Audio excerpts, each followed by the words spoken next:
Welcome everybody to Health and Well-Being with Viata. We're going to go live very shortly in Blog Talk Radio. But welcome to my tiny house village. I love my home. I have peace, I have joy, I have perfect health. So many good things about being tiny. So let me just inspire you with a little intro video of the tiny house village I've Your show lived will go in. live in 5 seconds. Four, While we go 3, live 2, 1. in the Blog Talk Radio studio. Blog Talk Radio.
I hope that woke everybody up. That music is kind of loud. I know I'm trying to work on that.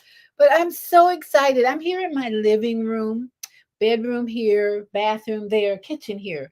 Everything is within view. And after having lived in a huge house, almost 3,000 square feet, I love my space because I don't have to clean a lot in this space. It's so easy to clean. But welcome all over the globe. How is everybody this morning, this afternoon, this evening? We're all over the globe because we're Blog Talk Radio. So let me bring in my greeting for my global family. I love my global family. And we want to just say, welcome. Blog Talk Radio. Women have the power to transform this world. We can end crime and violence if we all agree to do one thing: share. Let's share our wisdom, share our time, share our talents, share our finances, but most of all, let's share our love. This is the Female Solution. Join me, Naima Latif, every morning, 7 a.m. to 9 a.m. Central Standard Time, as we bring you stimulating discussions about the issues affecting our lives. If you're listening online at www.blogtalkradio.com/the-female-solution, press the blue button that says follow and get our daily topics every morning directly to your email and your smartphone. Hi, I'm Naima Latif, Executive Producer of the Female Solution Radio Show. We invite you to call in 515-605-9325 and participate in this daily think tank as we examine the challenges we face and develop solutions that restore peace and harmony. We are global transformers, changing the world from the way it is to the way it should be. We are one. Wherever we live on this earth, we are one human family. On behalf of our team of radio hosts, I'd like to extend a greeting to all the members of our family, whenever and wherever you may be listening around the world. To our family in China, Ni Hao. In India, Namaste. In Japan, Konnichiwa. In Korea, Annyeonghaseyo. In Russia, Здравствуйте. In Germany, Guten Tag. In Poland, Dzień dobry. In France, Bonjour. In Spain, Hola. In Italy, Ciao. In Egypt, Ahlan wa sahlan. In Ghana, Akwaba. In Nigeria, Peleo. In South Africa, Sawubona. In Senegal, Nangadef. In Kenya, Jambo. In Israel, Shalom. In Pakistan, Afghanistan, Palestine, and Saudi Arabia,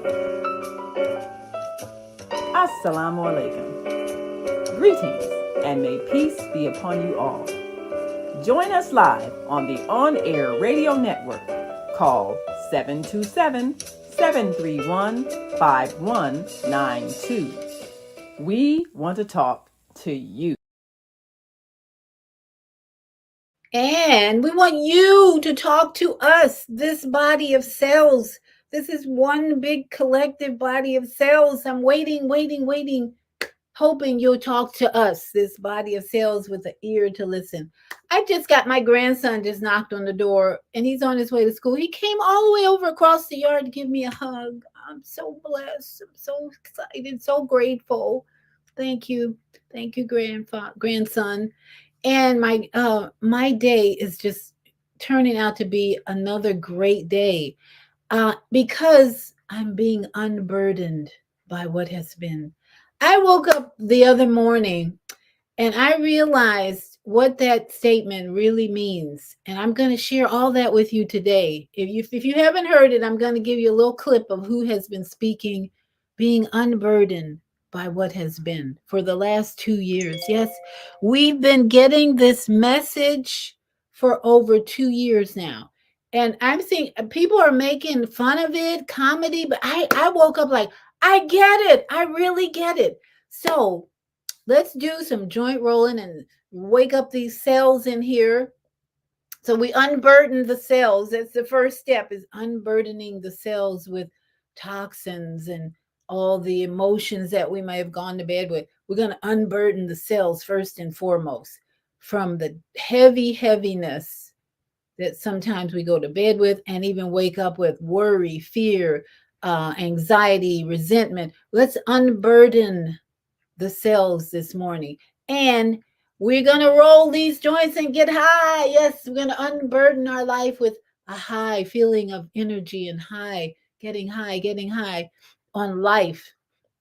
So why do we roll joints? If you're new to health and well-being with Viata, we start every Friday morning with some joint rolling. Why? Number one, your circulation is improved when you're moving this body every day. If you're moving this body, my dad lived to 95 years young, and he would sit in his chair, raise up his legs, and just move his feet and move his legs. Even when he was in his 90s, he was still moving. Even when he was watching TV with the remote, at 90, you can't do much more than move your fingers sometimes.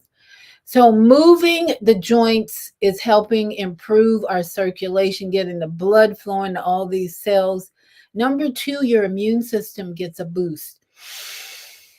Breathing while we're rolling, breathing before we roll, we're boosting our immune system. And then number three, our lymphatic system.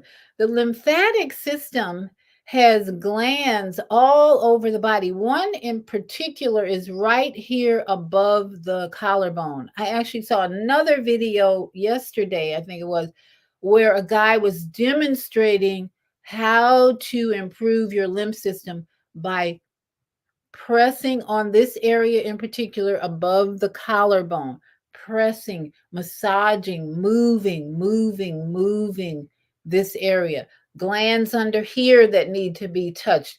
In fact, have you slapped yourself today? That is something I'm learning over the last year. In fact, that slapping the body all over activates the cells to do their job. I went to my son's house this morning and I told my grandchildren, I need to read the Bible to you guys because they don't go to church. They haven't read the Bible. They haven't been to Sunday school. And I said, that's my job as grandma, because I had years and years of Bible study. I was born in a church, and I'm reading about language of light right now in the synchronistic human enlightenment class. So I'm learning a different Bible of sorts. It's the language of light. It's this about the energy inside of us and the energy outside of us. So it's really fascinating, and I have homework to do. So I said three things that benefit your joint rolling: your circulation, your immune system, your lymphatic system. One more, your muscles.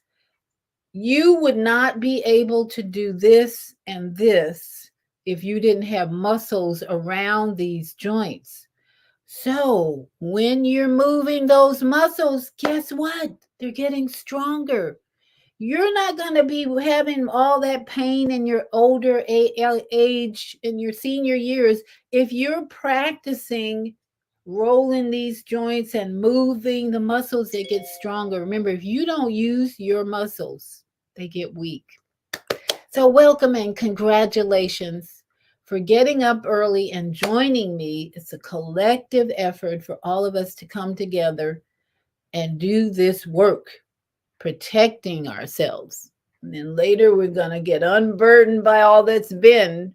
And I'm going to share with you my insight I got about this phrase. It was like, wow. I woke up like, wow. It was like a dream almost, because I woke up immediately thinking about that phrase and what it really means. So let's get busy. First of all, deep breathing.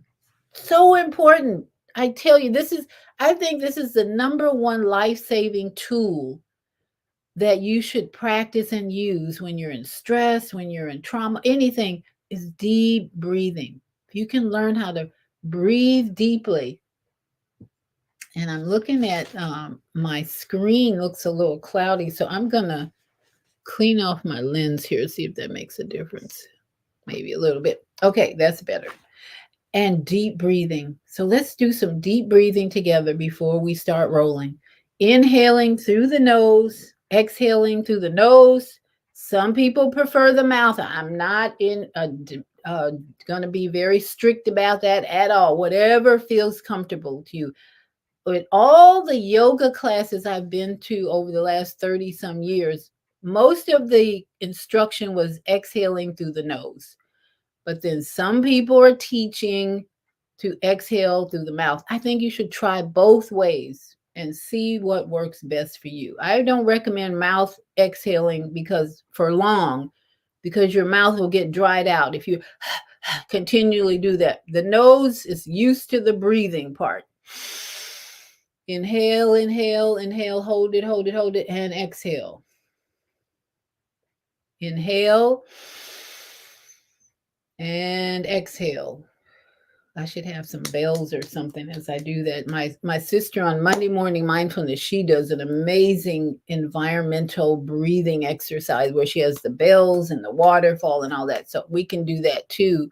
But for the remote, for now, let's just inhale through the nose and exhale. Inhale through the nose. More, more, more. Inhale, inhale, inhale, and exhale. Now you practice that every day. When you're in a stressful situation, immediately you go to that and your stress level will go down. Your hormones will go down in balance. They won't be activated to bring in more imbalance. But just breathing is like a massage to your inner body. The oxygen is moving in, and massaging every cell in your body. And that's why you can calm down when you're in a stressful situation, because you're like telling your cells, oh, it's okay, it's okay. I'm bringing more oxygen to you in the kingdom. Exhaling. More oxygen to let you know you're alive in there, even though I haven't been breathing as much. I'm giving you a signal. More oxygen's coming, more oxygen. Yay, yay. Your cells are going, yay, yay, yay. So now let's get busy with some music. Time for Healing by the Sounds of Blackness. I do not own the rights to this music. I don't know why I keep getting messages that in some parts of the country they're muting my music. I've been playing this music now for about 4 years. And I got permission from the owners of the music. Time for Healing by the Sounds of Blackness. So let's enjoy the music and move this body. And at the end of our our joint rolling, I'm going to show you how to lift your butt muscles because too many women are dying trying to get a BBL. That's a Brazilian butt lift. I've read more stories about women going to, especially Florida for some reason. Florida's offering cheaper BBLs butt lifts, so get away, stay away. I'm going to show you how to do cheap, no cost butt lifts. You just have to be disciplined, okay? So let's go to Time for Healing by the Sounds of Blackness. Even if you're in a wheelchair, you can roll your joints and keep it rolling the whole time. I'll be leading the way, but just keep it rolling. Even if you get tired, just stop and breathe. That's what we do. Stop and breathe until you're ready to go again. Go until you can't. Rest until you can. All right, let's do this. Time for healing. Let's put our chin to chest and roll this big head around. Woo! Woo! Stretching muscles in the shoulder and the back. Can you feel it? Can you feel it? Breathing in as you go. This world is going insane. Ooh, insanity everywhere. All right, let's go the other direction. Moving the head around slowly. Take your time. Breathe in. Let's take a deep breath in. And out and roll. Let's roll the shoulders back. Worldwide epidemic. Ignorance and hate. The fact that we are still bombing other countries is nothing but ignorance and hate. That's how you know it's an epidemic, especially from our government. Still putting money away to bomb other countries. Insanity. That's what I call it. We're rolling the shoulders forward. Let's see, this shoulder. Everywhere. Balance. I'm feeling like okay, there we go. All right, rolling forward. Now let's just go a little swimming in the sea of energy. Breathing in, getting that oxygen, massaging all those internal organs. Breathe in. Backstroke. All right, let's get on our back. Kick up the legs. You got to have healing. All right, kick up the legs. And roll those ankles, loosening up the feet muscles and the wrist muscles.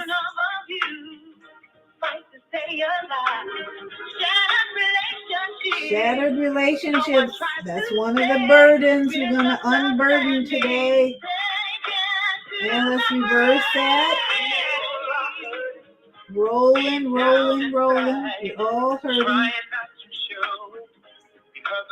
That's a foolish pride. All right, let's massage those knees and get rolling. Strengthen the muscles. So many people have knee surgeries unnecessarily because they have not been using these muscles. Riding a bike and rolling the joints. We're strengthening the muscles. We recover faster from injuries if we've been using the muscles. All right, let's put our feet on the ground or on the floor. Lift those arms and roll the elbows. Roll the lower arm around and get the elbows loosened up. Both directions. You must begin healing from within and without. All right, let's roll over on our side. Let's get this hip muscle loosened up. Rolling, take your time. Roll that leg around. And especially, I encourage you to do this in bed in the morning. Reverse, go the other direction now. If you wake up and give thanks for another day and start rolling because you got a body. You still have a body if you wake up. time to roll. All right, let's flip over to the other side and roll the other leg. You got to have healing. Love is the cure. And let's reverse that. Woohoo! Yes, we all need healing. Deep down inside, we all need healing. Healing. Got to have healing. Swallow your pride. All right. Now we want to show you an alternative way. If you have trouble rolling in the morning, then all you can try this. Bending and straightening the leg and pointing and flexing. Pointing, point, flex, point, and flex. And this is another way to get the muscles in the knees and the ankles strengthened and the blood flow. Just bend the knees. If you can't roll, just bend and point, bend and point. And same with the arms. Bend, flex, and point. Flex and point. Now, same if you have trouble rolling your whole leg around in the morning, lift that leg straight up, each leg, one at a time. And you're gonna get so much energy, healing energy in the hip area, in the reproductive area when you do this. And if you do this enough times, it'll relieve constipation. Because what are you doing? You're lifting that colon muscle up. When you do this, whether you're rolling your leg around or lifting your leg. I had a friend who was constipated, and he did 100 of these leg lifts. And guess what? Went right to the bathroom and emptied out his colon. So try it. Try it. You might have to do 200 if you're really clogged up, but just try lifting those legs to relieve and get the muscles strengthened and the circulation. All right, let's grab those knees, hug those knees, rock side to side. Give your spinal cord, breathe in, giving your spinal cord a massage. Breathe in, breathe in, breathe in. Ooh, that feels so good, so good. All right, roll to one side and push up. And here we are. Now, as I promised, if you're looking to have a bigger butt, BBLs are popular. They've been popular for a while. Brazilian butt lift. I guess this started in Brazil. Somebody created a way to lift the butt, give more butt, bigger butts, wider butts. I don't want that. But I did have a flat butt when I was young. And now my butt has improved. It's at a shape that I'm happy with. My friends, family, male friends are happy with, okay? When they look at it, they say, oh, it looks better. So I'm going to show you exactly how you do that, but it requires discipline. First, there's one way. First, you get on your hands and knees like this. Stretch your leg out and lift. Now, you see, when I do this, the butt muscles are affected by this. So you lift and hold. Lift and hold. Lift and hold. Now, I recommend you do 3 sets of at least 15. I do 30. I've been doing 3 sets of 30 for a while. So I put on Marvin Gaye and I just jam away at lifting these butt muscles. Do both sides. Lift the leg. Butt muscle goes up. And your strength, hold it. It's important that you hold it for a few seconds, not long. Just lift that leg, hold it, lift the leg. Now, another way you can do it is to stand. When you stand lean against the wall and lift the leg like this. Hold it, hold it, hold it. If you don't want to be down on your hands and knees, just stand up, wake up in the morning, find a wall, lean on it, hold it, lift and hold, lift and hold. And I guarantee you that butt muscle is going to grow. So let's just finish off here because we got a lot to talk about. Ooh, time's flying too. Rub those hands together. Let's finish off with a vagus nerve stimulation. Your vagus nerve moves from the bottom of your brain stem all the way down throughout your body. It's like a web of nervous system, and it's a brain to gut connection. Breathe in and out. Breathe in and out. Squeeze, squeeze, squeeze. Woo, that feels so good. It's a real stress reliever to just squeeze and release, squeeze and release. Now, we want to slap our bodies every day. More and more people are talking about, especially your Eastern philosophers, how important it is to just slap on the body, especially if you have pain right in here. It's a good place to slap. Slap under here, your lymphatic drainage gets going. Slap on the chest. Even slap your face. Take the glasses off. Slap the face. Slap the head. Massage the head. Massage. Move the head. Just give your body love. This is giving your body love. Massaging in places that need. If you have eye problems, give your eyes a little massage every day. And then tap, tap, tap here around the breast. Always be sure and love on the breasts around. Give them some love. We're preventing disease when we do all this. And improving the circular. Tap around your navel where your gut, your microbiome are living. Most of your trillions of cells. Give them some love. Tap around your navel. Put your finger in the navel and massage. And then don't forget to love on your kidneys. Your kidneys are right here. Give them some love. When you have back pain, sometimes it could just be your kidneys needing attention. A little draining. Kidneys, adrenal glands sitting on top of them. And you want them to feel the love. And then just slap on down the rest of the legs. Give the legs some slapping. Slap your body every day. Okay, that's what we do. Slap the body every day for love's sake. Breathe in, and exhale. Inspire, be inspired, be inspired, be inspired. Who's being inspired? All your cells in your body are being inspired when you breathe in and expire, getting rid of all the energy you don't need, the toxins.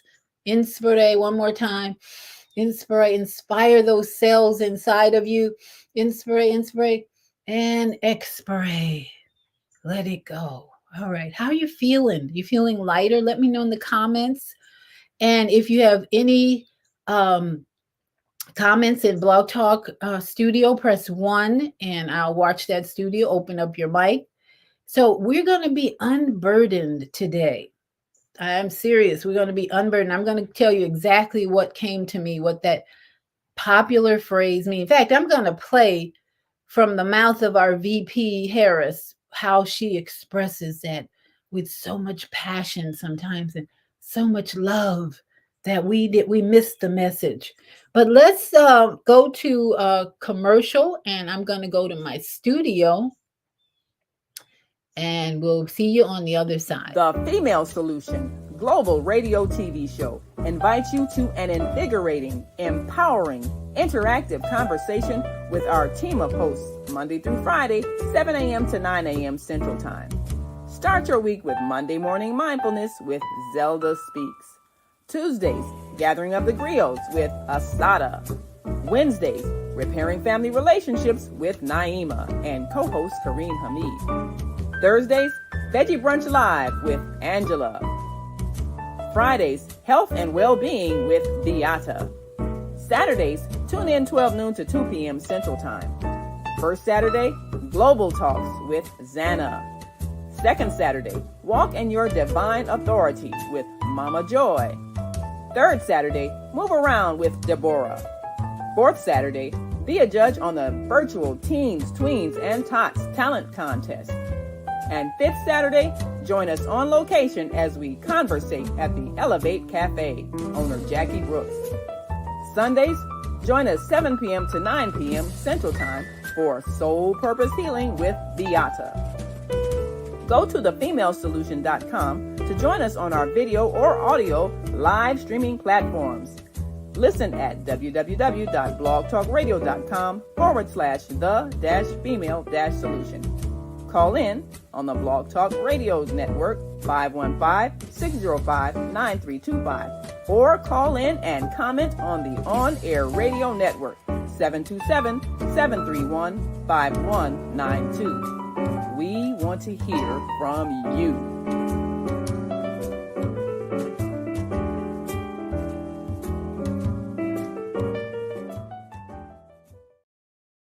And we're back. And thank you all for getting up this morning and joining me. We're going to be unburdened today. Now, for those of you who have had your head under a rock or you've been busy doing what you do and you missed the message from Vice President Harris, I'm going to play a short clip that shows the words that we missed the deeper meaning of. Some of us maybe. I did. I mean, it's just been a joke, really global joke, in fact, of these words that she spoke. But I woke up one morning and I get it. I get it. I get why the universe has had her speak these words for the last 2 years over and over again, because we're hard-headed. So let's just watch a little clip of Vice President Harris expressing the words that can help us today to be unburdened by what has been. Let us do it. They say imitation is up. I want to show you some more words of wisdom from the US Vice President Kamala Harris. She was speaking at the retirement ceremony for legendary civil rights campaigner, the Reverend Jesse Jackson. And it is with this understanding, this vision, to see what can be unburdened by what has been. Fair enough. But that phrase about seeing what can be unburdened by what has been, that sounds kind of familiar, doesn't it? I can imagine what can be and be unburdened by what has been, you know?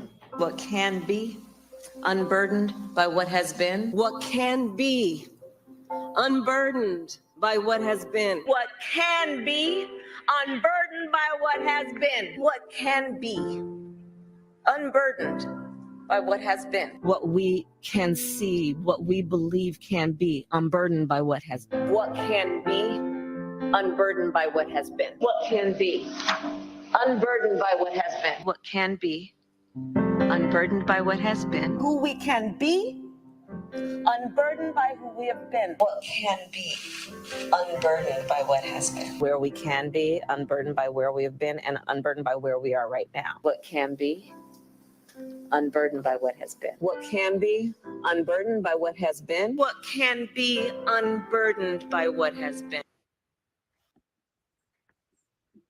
Did you get that? Did you get those powerful words? What can be unburdened by what has been, or becoming unburdened by what has been. Now, I woke up one morning, as I said, and I was like, I get it, because a lot of people are not getting it. All they're doing is making fun of those words. But I've come to a place of paying attention to words that are repeated over and over and over again, especially in the media. And what is the bigger meaning? Because the universe is speaking to us, not just by numbers, by the way. Today is September 6th.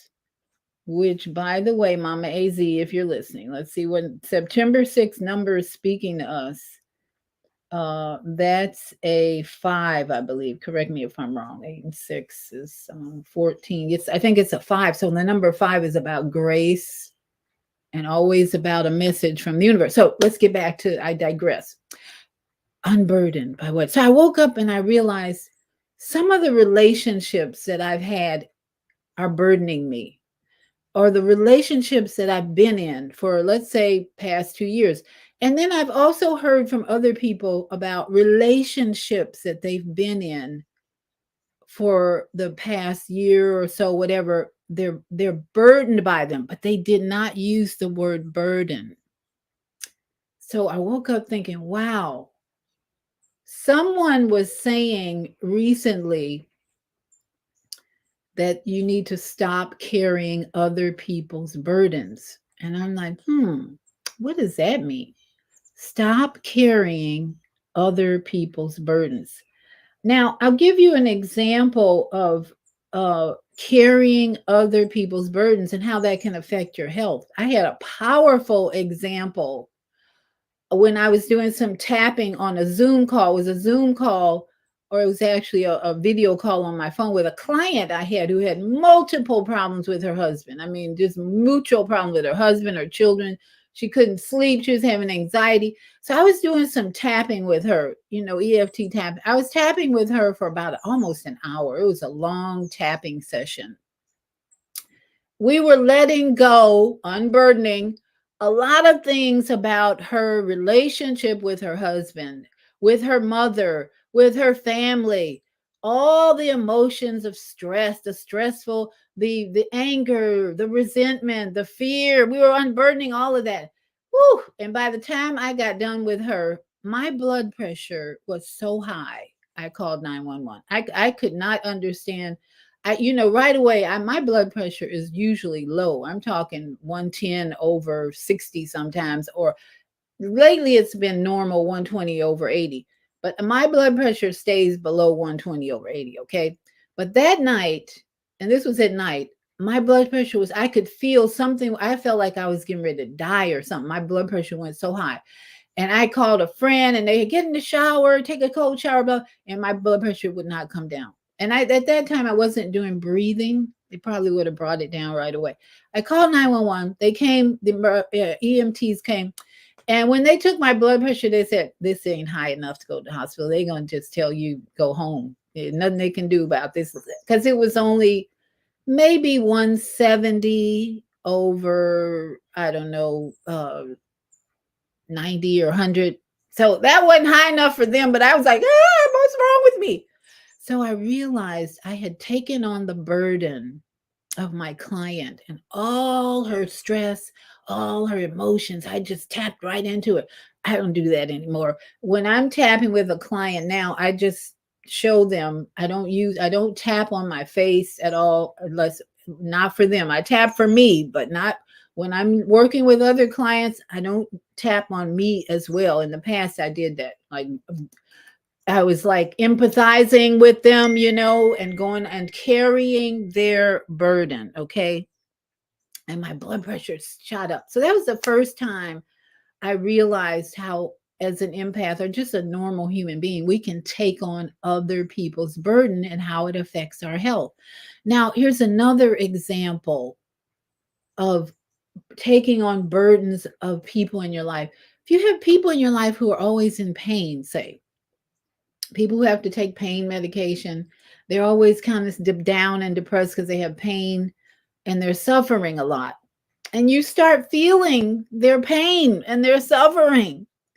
And then you have pain. I have had this happen in my life the last year or so. And I realized, what is happening to me? Someone said, you're taking on other people's burdens. Got to stop that. So we have a tendency. And right now we have a friend who's in the hospital, actually in Chicago. She had lupus. She's overweight, and she had a heart attack. She went to her brother's funeral. She flew to her brother's funeral and had a heart attack on the plane when she was going home. So they had to rush her to the hospital. And then she came back to Chicago. She's in the emergency ICU, all that. And the person who was really close to her, who contacted me for prayer, is in real stress about her situation in ICU, intensive care unit. But she's had lupus. She's been overweight, probably not eating well either, lifestyle. So we are going today recognize that what Kamala Harris, Vice President Harris, let me just call her by her title, Vice President Harris, has been talking about unburdening the past. What can be unburdened by what has been, and becoming unburdened by what that means? It's consciousness. She's talking about consciousness. having an awareness of what you are burdened by, especially if you have constipation, pain, suffering, anything going on, any symptoms going on in this temple of the Most High, creator of the universe, anything uncomfortable going on in this body, you are burdened by something, mostly emotions, fear, anger, resentment. I know that part of the pain that I have felt is always on my right side. I don't know what was going on. Even when I was married, I had this pain in my right hip I could not get rid of. I had even had an MRI or a CAT scan done on that right hip. They couldn't find anything. And I was improving my lifestyle, improving my diet. I had a lot of burdens from the past. Because remember, she says becoming unburdened by what it's been, that means you got to be aware, consciousness about where you've been. Where have you been? What's your lifestyle been like? And to help us move out of this burden we've had in the past into unburdened present. It's all about the present. We can come out of the past and stop worrying about the future. Those are burdens. This is what I woke up to. There's a burden where we keep talking about the past, number one. And now it's one thing to be aware of the past. It's another thing to talk about it all the time. I had a friend who used to talk. She was suffering with Lyme disease for over 10 years.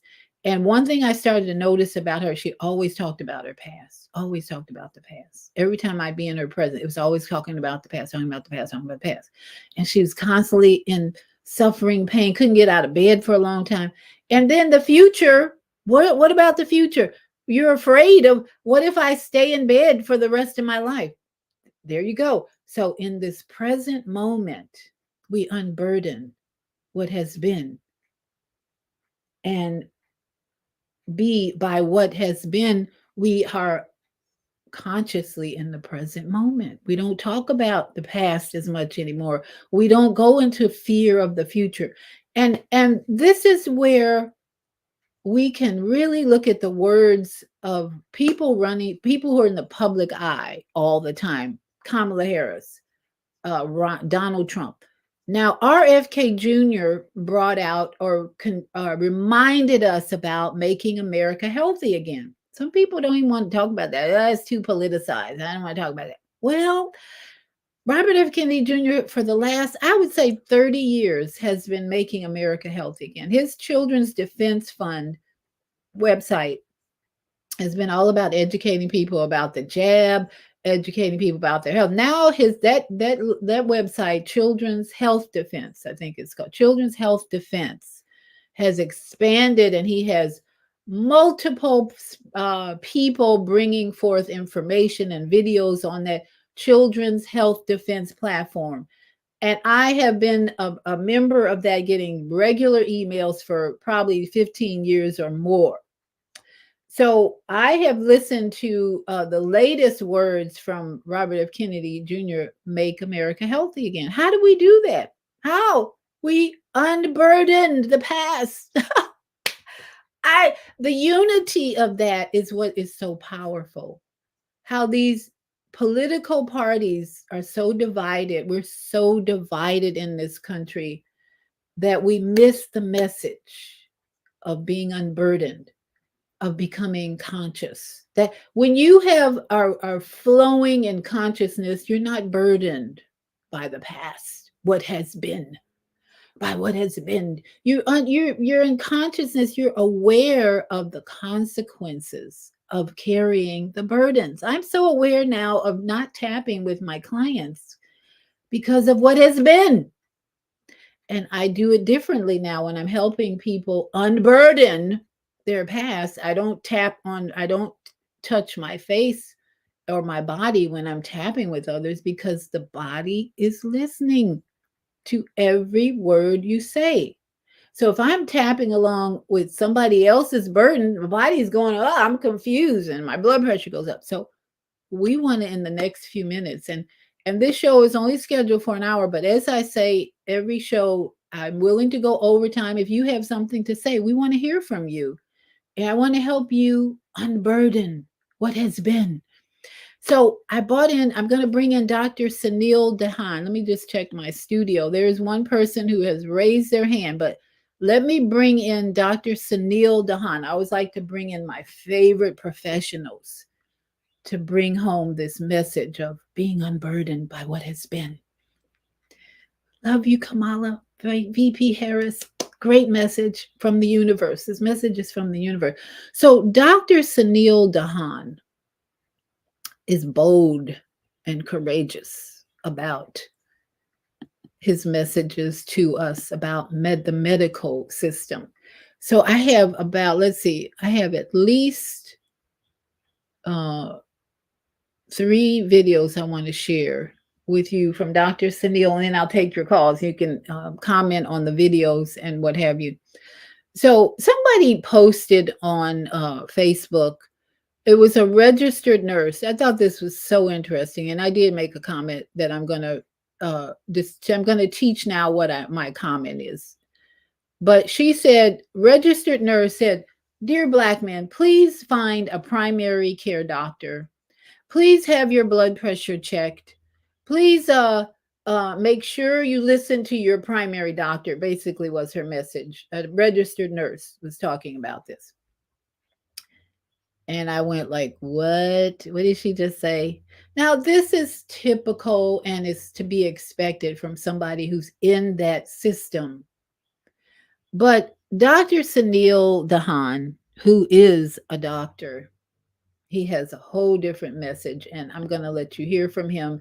And this is only about 3 weeks ago, but he's been actually having this same message for a while. And we want to just hear what he has to say. Let's see, where is it? We want to hear what he has to say because I respect him. Here we go. Whatsoever in any healthcare. Hi everyone, Dr. Sunil Dand, internal medicine physician. Welcome to another video. I know I talk a lot about how I absolutely do not trust doctors. I don't want to go anywhere near a doctor. Even though I'm a doctor myself, I trust myself, but I have zero interest in any other medical interaction. And I want to dive into that sentiment a little bit more in this video. But first, I want to share with you a clip of the great Dana White and his thoughts on doctors. I'll never talk to a doctor about my general health ever again. If I break my arm, I'm going to go see a doctor. If I need surgery, I'm going to go see a doctor. My general health, never again. None of them know what they're talking about. They're all full of shit. All they know is to put you on pills and put you on medicine. That's all they know. So I would like to say first and foremost that I completely concur with Dana White in that video. I agree. I feel the same way. I have no interest whatsoever in any healthcare interaction, especially when it comes to health and well-being, maintaining health, preventive medicine. No, thank you. Absolutely not.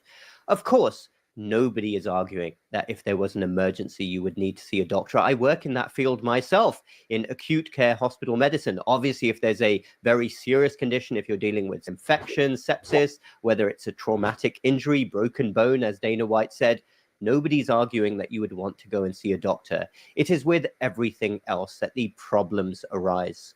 And I truly don't think that members of the medical profession, the hundreds of thousands of doctors out there in countries like the United States and United Kingdom, realize they don't have the time to take a step back. Now, I'm not criticizing every single doctor. I think there are some very good doctors out there. There are lots of very bad doctors, but there are some very good doctors. And they don't even realize how collectively broken their minds have become, absolutely broken to pieces in the current medical paradigm, which is all about prescribe, prescribe, prescribe. Oh, you see a patient coming through the door, your prescription pad is half out, wanting to be written on or typed these days to give a medication, a chemical to put into the body. This paradigm is completely and utterly broken, and we are going to realize it one day. Doctors nowadays, when they go through medical school and they receive all the propaganda training, they are not taught to think in terms of root causes. It is very easy to pull the wool over the eyes of any practicing physician, whether that's by the Physician Society or the medical journal, who is absolutely loaded up with conflicts of interest and financial motivations to prescribe. Doctors at the front lines are merely pawns in this whole process. And I don't think doctors, by any stretch of the imagination, are blameless here. How on earth did the medical profession, how did the minds of doctors become so broken, where they think that the answer to everything is to pour chemicals into people, never look at root causes, never think about true health and well-being? And that is why I completely agree with Dana White. You see, up until relatively recently, doctors were much more in tune with real health and well-being before the medical profession got completely bought out. A few decades ago, you would go to a doctor and they'd say, look, what's going on? Go on a holiday, get outdoors, eat in a common sense way. What you're eating now is unacceptable. I remember when I was young, a child, wasn't that long ago, doctors were full of that type of advice. Nowadays, oh no, absolutely not. Here's a pill. Here's an injection. And the ironic thing is that we've always known this in medicine up until relatively recently. Hippocrates, the father of medicine, 2,500 years ago, if you read what he wrote, he was all about looking at the true root causes of illness and how the true health of anybody is rooted primarily in what they eat. And even 100 years ago, if you were diagnosed with type 2 diabetes, you would have a far greater chance of reversing it successfully, because a doctor would be very blunt with you and tell you that you absolutely have to make changes. Now it's all about medications, while your illness keeps getting worse, whether it's type 2 diabetes or any other type of inflammatory illness. Doctors want to prescribe their chemicals. And feeding yourself into the medical industrial complex, that is what happens. And this whole line from the medical establishment, from doctors, oh, we can't do anything about the problems of society and what people are eating. What a whole load of nonsense, a whole load of tosh. As I said recently, 3 years ago, the medical establishment could bring the whole world to a standstill over a disease which was a common cold in most people. Actually, most people had no symptoms whatsoever. They could do that. And you're telling me that they can't, if they wanted to, do something about the toxic environment that most people live in these days. They could do something about the way food corporations work and operate. They could do something in terms of promoting a big public health message. Of course they could do that, but they have no interest in doing that because there's no profit involved. So coming back then to what Dana White said in that video, if you feel the same way as me, well, what to do? I have no interest whatsoever in registering with a primary care doctor. As I've said many times, I've never done that because I know what would happen if I registered with. Now, pay attention to that statement. I have no interest in registering with a primary care doctor. That's a doctor saying that. Hello? And an RN gets on Facebook and says, oh, Black men, please find a primary care doctor. No, honey, no. Listen to Dr. Sunil and be wise and unburden yourself from that which has been, that is prescribed. No, we are unburdening ourselves. Miss RN, we love you. Do your job. You probably do a good job as a nurse, but don't be recommending to anybody, I don't care what color they are, that they get a primary care doctor. No, we use the emergency care system in an emergency. And as Dr. Sunil said, no, we don't need primary care doctors. With a primary care doctor, firstly, they would barely look at me. I wouldn't tell them I'm a doctor so that I could observe their behavior. They're quite overwhelmed with bureaucracy. They would be looking at their screen, checking off their tick boxes. They would ask me if I've had this injection, that injection, and then they would wave goodbye to me, having barely looked at me and asked me about my real health and well-being. What on earth is the point of that? So enough about talking about this problem. What would I actually do if I was in charge to try to change the situation? Well, I can think of 3 points here. Number one, a complete revamp of basic medical education, particularly in medical school, where medical students barely receive any education whatsoever on health, nutrition, and true well-being.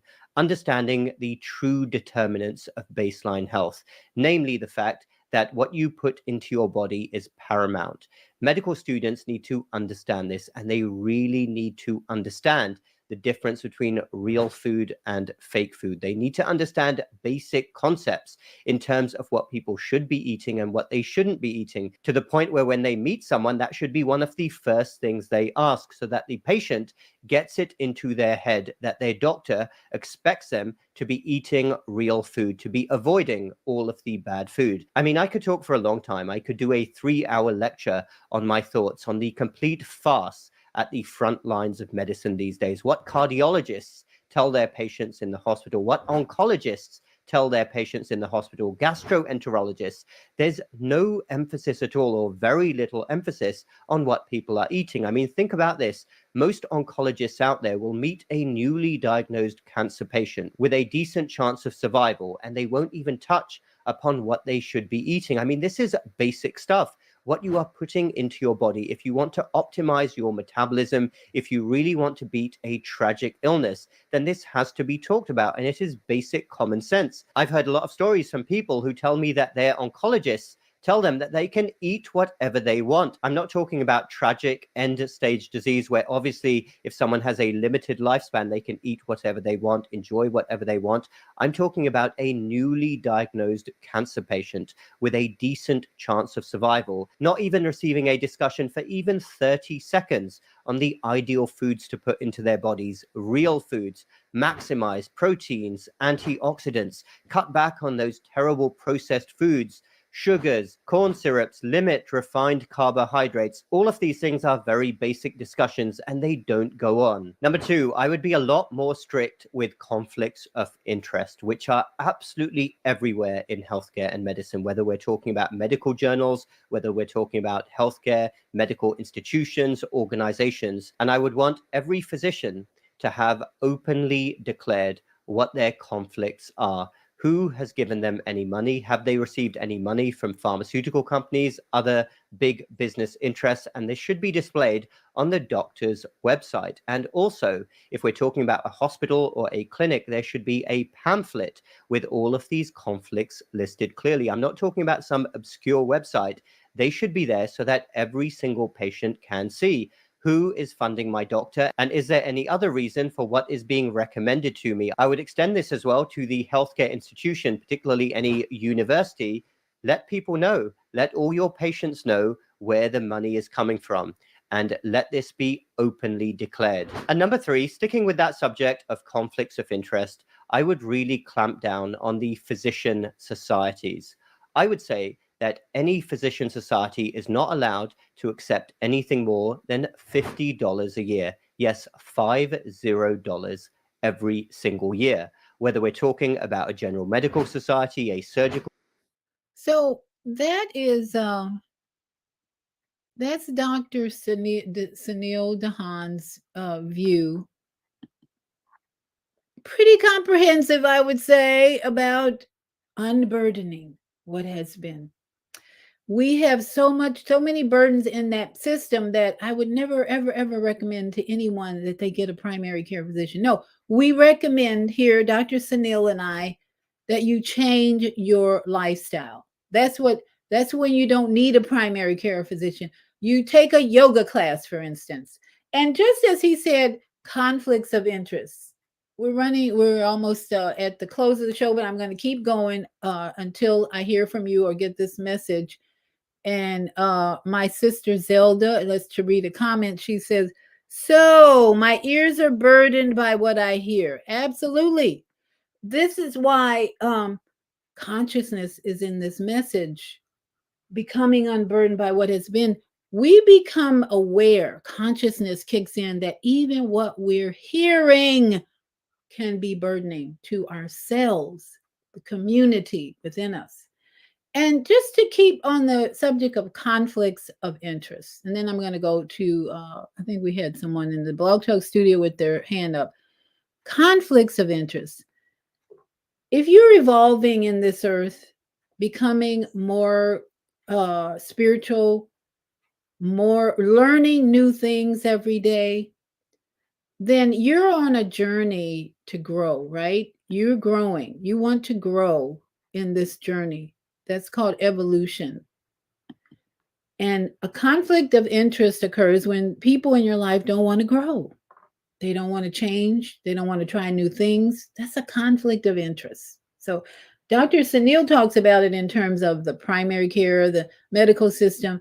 But if you know who you are, if you understand your divine purpose, your soul purpose, as we talk about on Sunday, if you understand your soul purpose, why you're here, what you're supposed to be doing, and every day you get up and you do what you're here to do. For one, I'm a seamstress now.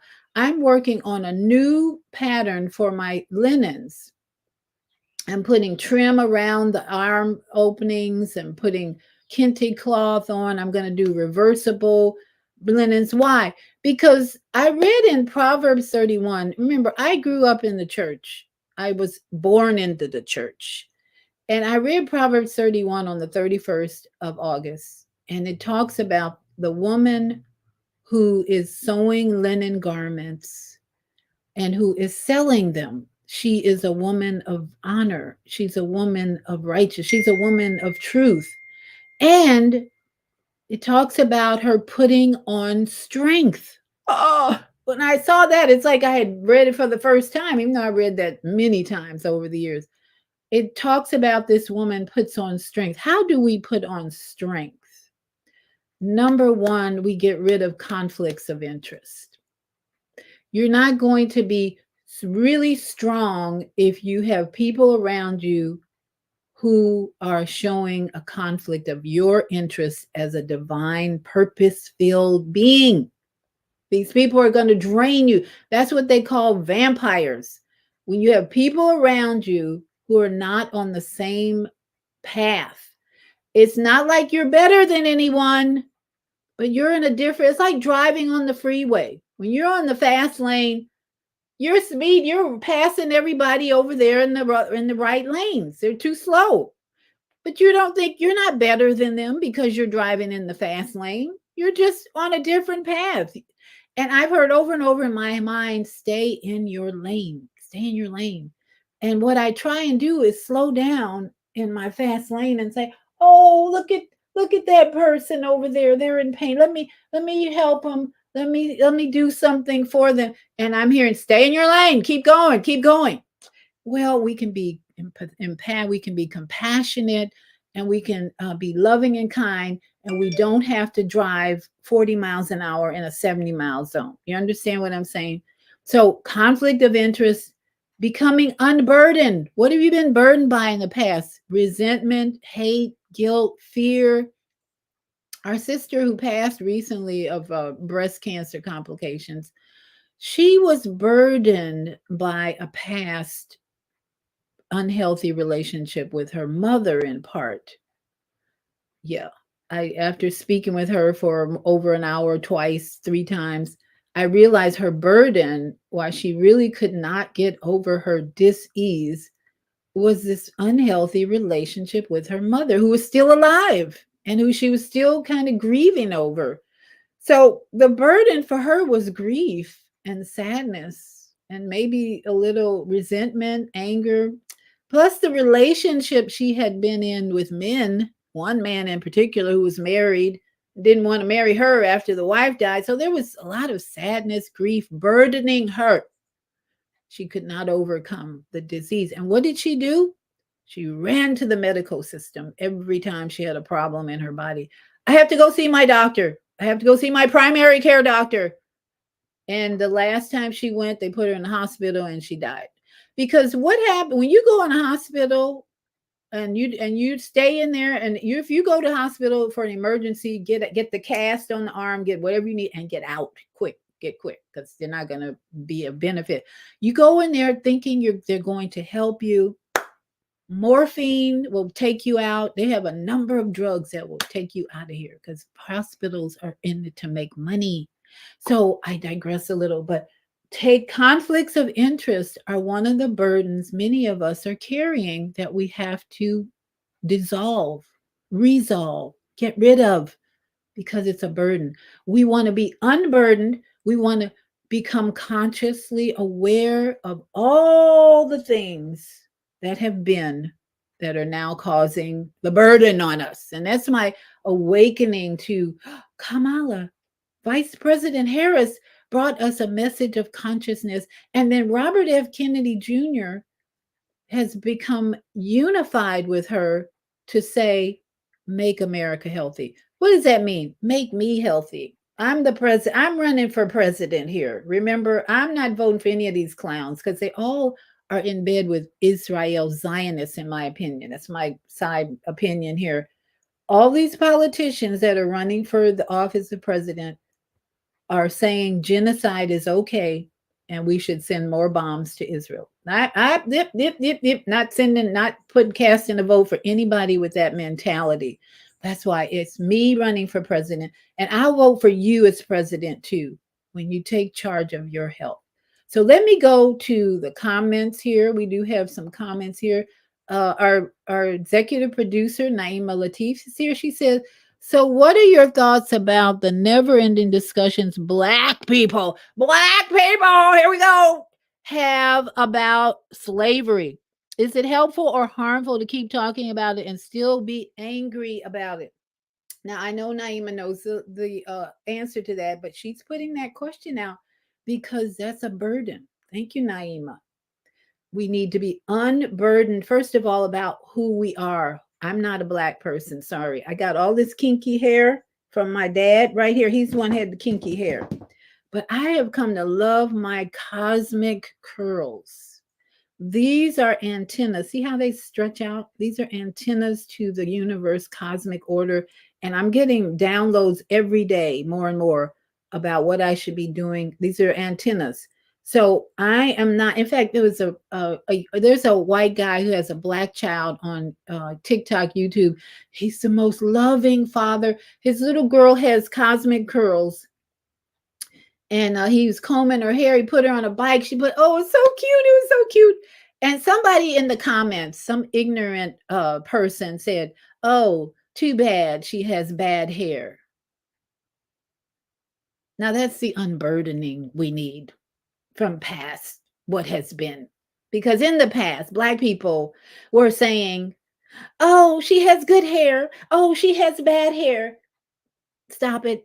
That's the burden, the lie. That's the lie that we have been burdened with as Native Americans with darker skin.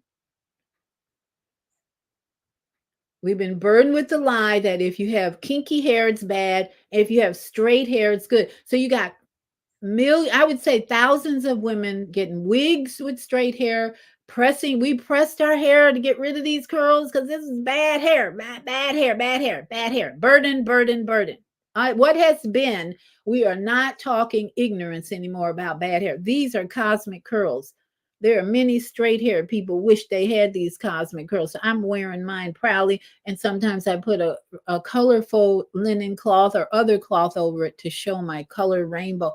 Bad hair? Stop it. That shows your ignorance. So back to the question about black people, we got to come out of that term because it's divisive. We are Native Americans. My grandchildren have multi-cultures in them. I have multicultures in me. I have Native American. I have Irish. Yes, this lighter skin comes from those Irish ancestors. And I have African. My dad, look at that dark brown skin. Look at that brown skin. So I'm a mixture of different cultures. I'm not checking off black anymore. No, that's not me. My grandson, 8-year-old grandson, said, I'm not black. Nobody told him that. He just came up with that on his own. So that's the first burden we got to unburden from the past. We got to be black. We got to be white. We got to be divisive is what we've been saying in the past. We got to unburden what has been. In the past, we divided the races. This is a cultural thing here. We're all mixed up with every kind of culture in the world. So slavery, yeah, there are people still in slavery today. Plantation mine. If you still think you got to vote straight Democrat, you're on the Democrat plantation. Who's doing that these days? Just voting straight one party because you've been doing it for 50 years. That's plantation mine. Get off the plantation. Look at who's running. Listen to their words. Now, even though Vice President Harris has spoken words that people didn't understand, because she got a salad of words. They call it a word salad. that people just don't understand what she's talking about because they're not there. But I just woke up one morning and thought, oh, she's talking about being conscious. So the words that she's speaking, the words that RFK Jr. is speaking are relevant to our evolution in consciousness. But I'm not casting a vote for anybody that wants to promote abortions. Not doing that. Your mind is not aware. In fact, those words that keep coming out of these politicians are, well, we need reproductive rights. I have a right to have a baby. That's what I was made for. I was created to have babies. It's not a right. It's a born, it was a given thing by the creator. So don't talk to me about reproductive rights and then talk about every woman should be able to abort her baby, kill her baby. That's what we hear a lot of. So what Naima is saying, people of color have about slavery, ending discussions about slavery. We need reparations. Is it helpful or harmful to keep talking about it and still be angry? Hell no, it's not. That's a burden. That's a burden that you're carrying. Anger is a burden. The only energy we want to carry is love, understanding, compassion, and gratitude. Those are the highest energies or non-burdens that we want to carry. Why are you angry about what has been? There you go. Thank you, VP Harris.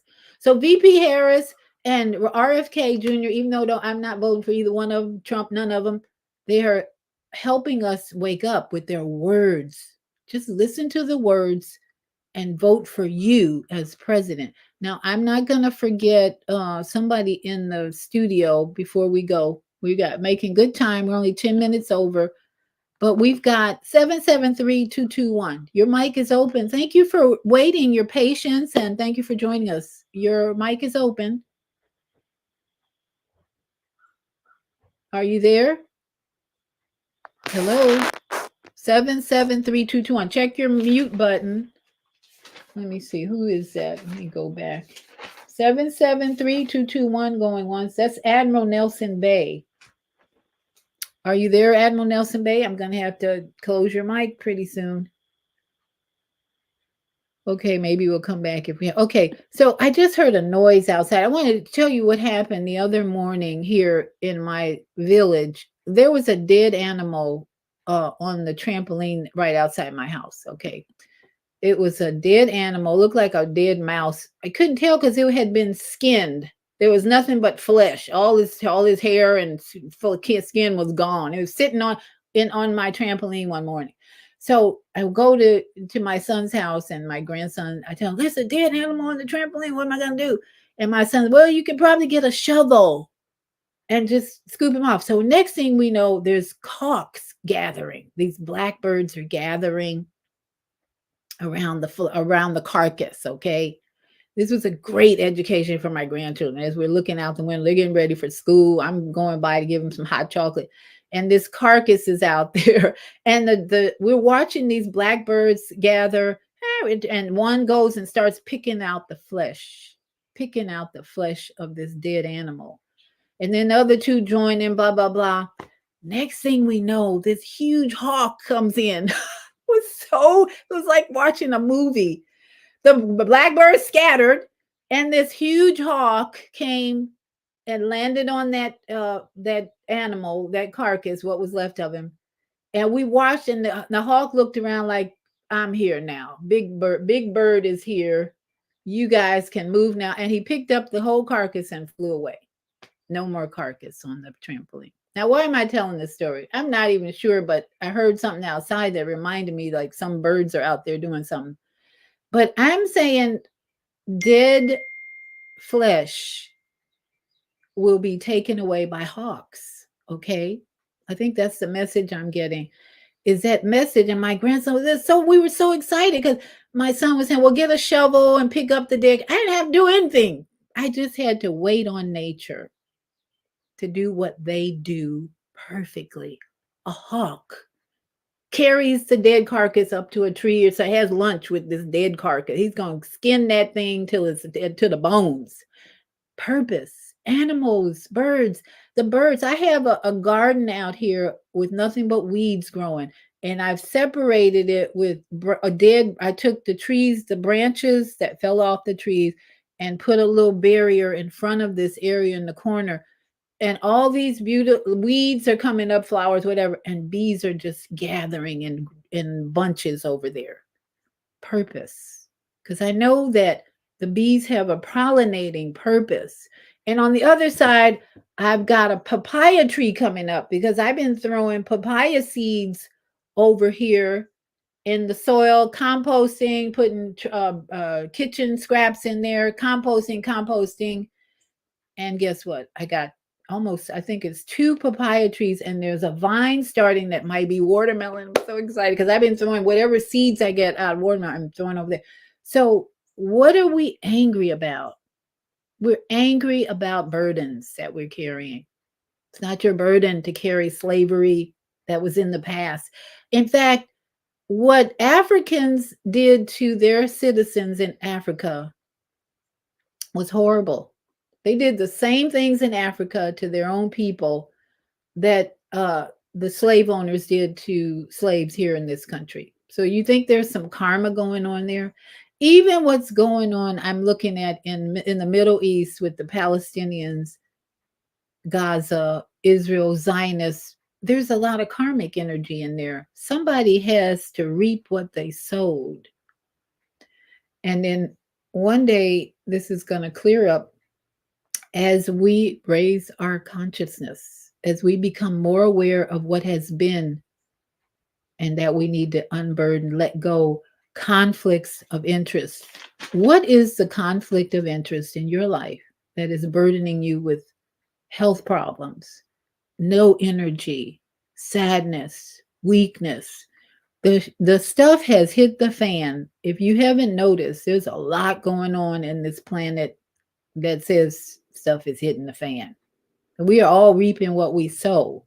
And you're either going to reap peace, joy, love, health, and happiness, or you're going to be suffering with disease and stress and turmoil. How do we get rid of it? We unburden the past wrongs, the past unhealthy behavior, the past ignorance, slavery, and lynchings, racism. It's all ignorance. Because once you get to know your human neighbor, your human friend, you can't have ignorance because you know them well enough, even if you don't like them. Even when I've had conflicts of interest with people in my life that I've had to kind of move away from, I still love them. But they have to be them in their place, and I have to be me. I'm learning language of light right now in the synchronistic human enlightenment class. And most people are not ready for that. I just have to admit it. So I'm moving away from people who are not on this journey with me to learn a new language of enlightenment and activate my chakras more. So that's my comment about unburdening. Let us look at the past and see what we now carry now in this present body, mind, ears, as our Zelda said, or what are you listening to that is burdening you, meaning carrying fear, putting fear in your psyche, putting anger in your psyche. This is not going to help in the coming days when stuff continues to hit the fan. You know what I mean? We need to let go of conflicts of interest. Recognize who is not on the same page with you. Don't spend any time with vampires and narcissists. I had to just cut a conversation out with a guy on Facebook because I've been saying he's a real narcissist. He writes novellas on Facebook. He calls himself a doctor. Bless him. Calls himself a doctor. And he brags about it every time he writes something, and it's a novella. It's like 20 paragraphs. I'm not kidding. 20 paragraphs of look at me, look how great I am, look how wonderful I am. And I would just, keep going. And then sometimes I would engage him with comments, but then I was like, oh, he's so narcissistic, so all about me. That's what, when I say narcissism, it's all about me. And I'm going to control whatever you say. And I'm going to disregard whatever you say because it's all about me. This is the kind of energy I was dealing with this person. It's not about you, it's about me. And you need to listen to me. And I'm going to write 20 paragraphs on this page to show you how great I am. I'm like, okay. And I engaged this for a while. It's been months, in fact. I even had this person on my show. I'm not going to mention any names. But the other day, it just got to a place where I'm too in a mind of unburdening. No, not carrying that enabling. That's what it is. When you have people in your life who are in conflict with the journey of evolving and helping others to evolve with you and teaching and going, and this person is, oh, but you're wrong. In fact, that's what he was doing. You're wrong and I'm right, and you need to listen to me. This was the message I got the other day. And I'm like, no, that's a conflict of interest, because I'm all about collective raising of the consciousness. That's why I'm here. Raising of the consciousness, collective. Everybody who wants to stay in the fast lane with me, let's go. Let's do it. And all those people over there who want to brag about what they're doing and you're wrong because you're going too fast, bye-bye. See you later. You can just wave at them. Wave. That's where I'm waving at the people in the slow lane while I keep moving on what is my divine assignment and appointment. Every one of you, please know what's your divine assignment. Spend time in meditation. Get by the tree. Get by with the birds and the bees. Let them speak to you. Remember the hawk. No judgment of the hawk. He's did a great job of eliminating my need to scoop up a dead animal and put him in somewhere else. Thank you, hawks. Thank you, birds, black crows. Thank you, bees, birds. Just thank nature. And that's part of the unburdening from the past. If you have not been in nature, then you are burdened with a unnatural environment, surroundings that are going to not help you in this journey of transition from third to fourth, but burden you even more. And I'm going to go back and see one more time if Mr. Nelson, his hand is still up. Admiral Nelson Bay, last time I'm opening up your mic. Did you have something to say? I think he must have gone to sleep. Did I put you to sleep, Mr. Nelson? All right. So we're going to say goodbye now, because I only scheduled this. I think I scheduled this show for 90 minutes, actually, because I've been going about 90 minutes lately. So we've got a few more minutes, but I'm going to invite all of you to get out in the sun. That's how we unburden disease, as we get more sun. And spend more time with family relationships that are not in conflict of interest, as Dr. Sunil reminded us. The medical system is a huge conflict of interest for this amazing biological computer that does not run on drugs. In fact, there are side effects that we're dealing with. We need to unburden all the side effects from the many visits to your primary doctor. Ugh. You've been going to your primary doctor every month, every whatever, and you're still having problems with your body. It's time to unburden that. What has been a relationship with a man in a white coat that hasn't helped you, other than, and he thinks he's helping you by writing up. That's unburdened time. Nah. What has been a dependence or an addiction to women in white coats. We're going to unburden that by eating less or no ultra processed foods. We're going to unburden that addiction to doctors and people with you have a conflict by spending time in nature, going for walks every day. We're going to unburden that by hugging trees. We're going to unburden that by stop listening to violent movies, violent entertainment. We're going to unburden that by doing intermittent fasting, where you give your body a chance to heal whatever's wrong. If you're eating 3 big meals a day, that's a burden. That's in the past. That's one of those past things. People ate 3 meals a day when they were going out chopping wood and hunting for food. They needed those meals for all that energy they were putting out. We're unburdened. We don't do that in the urban areas. Food's in the grocery store. And I'm going to say unburdening what has been is going down every aisle of the grocery store shopping, thinking you need something in that aisle. No, you only really need what's in the produce section to stay healthy. Can we do it? Yes, we can. Yes, we can. We're going to bring in Obama too on this unity journey. We're on a unity journey. Obama says, yes, we can. Yes, we can. Yes, we agree with that. Kamala VP says, unburden, become conscious, aware of what has been, and let it go, let it go, let it go. If it's burdening your journey of evolution. And then RFK Jr. teaming with Trump says, make America healthy again, starting with you, starting with me. Elect me as president. That's what I'm saying to myself. I'm electing me as my own president to lead and guide and do what has I've been called to do. Okay, we got another caller who's texting me, but they didn't raise their hand. But I see it's Mama AZ, you text me, your mic is open. You had a word you want to speak? I did, Dr. V. Greetings. Greetings. I just wanted to say, can you hear me? Yes, I can. Go ahead. Okay, I just wanted to tell you or to say, you are amazing. And I hate going to my doctors. They keep on me because that's how they make money. They send a nurse out to see me, and she's reprimanding me. Well, you can't do this and you can't do that, and you don't have to go 4 hours to the Mayo Clinic and just give one right in your area. And I had to tell her the other day.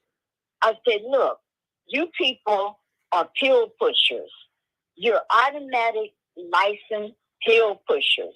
And I understand you need to make your money and what have you, but look at you. You can't hardly walk. And I don't know what orthopedic doctor that you're going to, but get in the pool. I said, these clowns told me here in Sierra Vista, Arizona, that I was too dangerous. And I had to go someplace else, and I'm still now having issues. I said, so I have to rely on myself.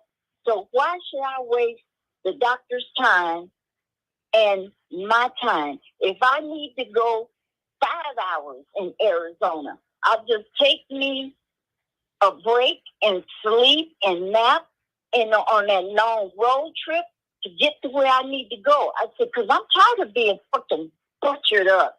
And she turned colors. And I said, so you have a blessed day and get into the pool, for your body.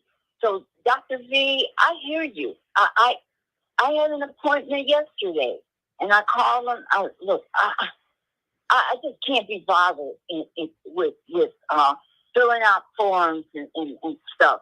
So what I did, I turned my video on. I'm looking at this series called The Outlanders. It is off the freaking bomb. And what I heard, the author to that lives somewhere here in Arizona. Wow. So you need to look into that. I'm not going to spoil it, but it is, oh my God, it is deep. Outlanders. It's deep. And you said Outlanders. The Outlanders. Yeah, it's the, not Outbackers, it's Outlanders. And investigated. I went to the library, and they had most of the series and what have you. And it's long, but oh my God, you have to pay attention. I'm not going to tell you anything about it, but family, you visit the Outlanders. And your visit with Rebecca Allen Jones was off the freaking bomb. Dr. G, I couldn't sleep. You made my year, my sister. 90 seconds. I just watched you, and I watched her. And for those who do not know who we're talking about the great granddaughter of Reverend A. Allen, who, to me, the research that I've been able to do, He was an off the chain, in a good way, evangelist that many 60 people seconds. are connected with, that are connected to my family, including my mother and our sister Beth. So, family, give thanks just for breath, and give thanks every new day that you rise. Move that body some kind of way, and I've created what you call drum tapping, drumming your body, using your body as a drum. Ooh, I've I been love doing that. this for a long time. All right. But That's I'm right. really revving it up. You drum your body. 10 like seconds. Thank us. Absolutely. Thank you, Dr. That's a new word for tapping, drumming. We're going to drum on our bodies. And you know what I loved about that? If you missed Wednesday night, we talked to Rebecca Allen, the great granddaughter of Reverend A. Allen, a phenomenal preacher, teacher. What I loved about her, that conversation, was her father was given alcohol when he was like 3 years old. He was an alcoholic. Her great-grandfather, yes. Her great-grandfather, Reverend A. Allen, was an alcoholic as a child. Before he was even 10 years old, he was an alcoholic. But he overcame that burden. That was a burden that he had to be unburdened by. Used him, Dr. V, as a hollow reed. Yes. And all of this is very connecting to me, because my mother flowed to the revival when he was there in Phoenix, and maybe even in Texas. But I know in Phoenix, him and Oral Roberts first, and then A. Allen came along, and what my mother was doing with her, the other part of her, I asked for her, and this is why I have alcohol fetal syndrome issues. And for those who do not know what alcohol fetal syndrome is, look it up. She was taking me to those revivals to do what the Reverend Allen was did with the monkey boy. And for those who do not know what the monkey boy is, look it up. Reverend A. Allen, the monkey boy. That video inspired me to go to the resting spot of Reverend Allen and do a 14-day vision quest in a tent, in a cemetery. So the message of what to do. So the message today, the message today from Mama AZ and ourselves is, if a man can overcome alcoholism from the time of 3 years old to, I don't know when he actually got delivered, but if he could overcome that, what had been in his past, what had been was alcoholism at a very young age, and he unburdened that by realizing his mission, his purpose was to become an evangelist and a healer and a pastor. So that's how you unburden, is you realize what is your sole purpose here on earth. You can get rid of all the slavery mentality and all the anger when you realize, why am I still here? None of us were on the plantation. The only person who came closest was my sister Zelda. She was picking cotton when she was a young person, but she ain't on there now. She's in a nice high rise in Chicago looking over at the beautiful view of Lake Michigan. Why would she be still angry? If she were still angry, that's a burden. That's going to not heal her body. That's going to help her stay in sickness and ill health if she's still carrying anger about that. So we want to be unified by the words of VP Harris, unburdened consciousness. It's about consciousness. By the words of RFK Jr., make America healthy again. We want to become unified by these words and become healthy by letting go of all the things we've advised you to do so far. And Mama AZ, see, what I hear you saying also is that you're in the fast lane. Even though both your legs are not even working well, you're in the fast lane, spiritually evolving every day. And the people in the slow lane come to visit you. They're overweight. They got probably on medication, and they're trying to tell you what to do. No, don't work like that. I got a mission. I'm in this fast lane because I know who I am. I have heard from the Most High. I have a vision. And these people over here in the other lane, slow down. You're going too fast. Slow down. And they're in there eating their pop, eating their chocolates and their sodas. And then they're looking at you going past them. Oh, no, you're going too fast. No, unburden that conflict and keep stepping, keep moving. All right. Thank you, Mama AZ. Love you always. And stay positive and keep meditating, and you'll be okay. Everybody, thank you for joining me. I don't see any more comments in the studio or in Facebook, so it's time to go. That's how we roll. And everybody have a great day as we say goodbye to, let's see, where is it? We're going to say goodbye to our global family. It's here somewhere. Let's see. I don't know why I keep, okay, here we go. I have to pull it up.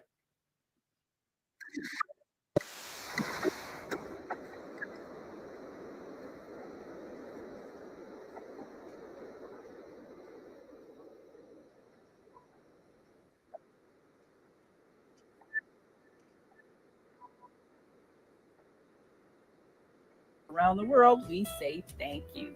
To our family in China, xie xie. India, Zhanyavad. Japan, arigato. Korea, kamsamnida. Russia, spasiba. Germany, danke. Poland, dziękuję.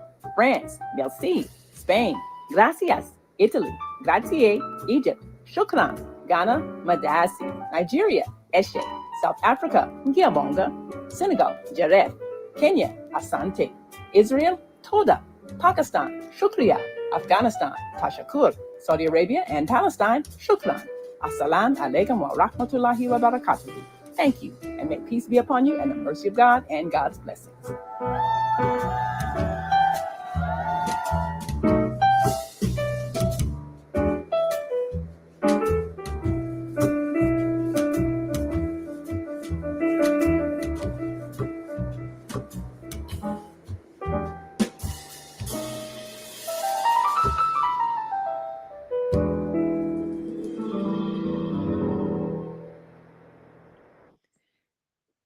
And to all my yogi friends out there, namaste, sat nam, and aloha to all my brothers and sisters in Hawaii. Stand strong, and we love you. We send love and prayers to all of the residents on the island.